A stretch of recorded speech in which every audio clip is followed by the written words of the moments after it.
दर्द फोन कहिला पकाट दे बेलू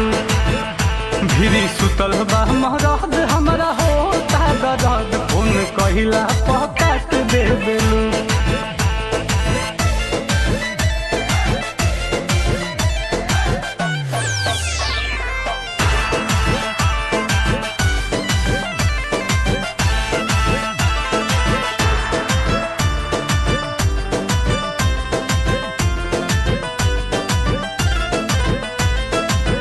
तहरा से कहनी त गैल मतियाई हो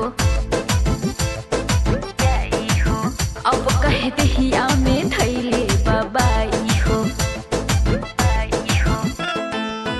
बुझ मजबूरी नाही सुनले बाबू माई हो कहल की बाय भी कुमार बड़ भाई हो झूठो बिया है कैला तू वादा करना हमके बेचैन अब ज्यादा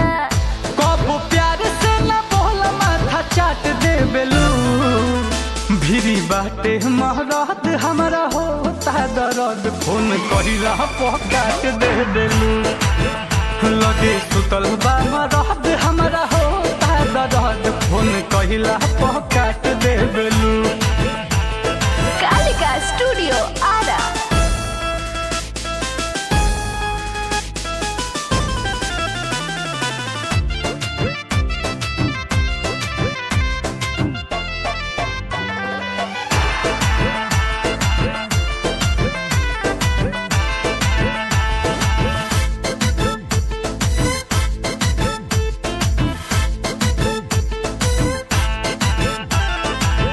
तोहरा से ज्यादा जाने ला मोर पियवा हो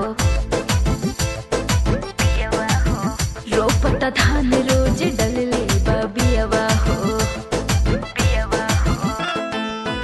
एने हम सुतीला ले के तकियावा हो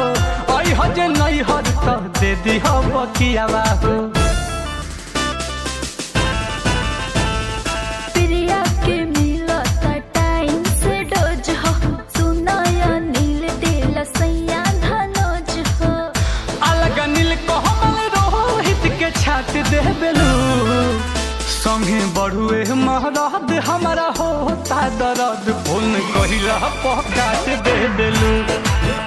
तहके धैले बा मरद हमरा होता दर्द फोन कहिलो पकाट दे बेलू।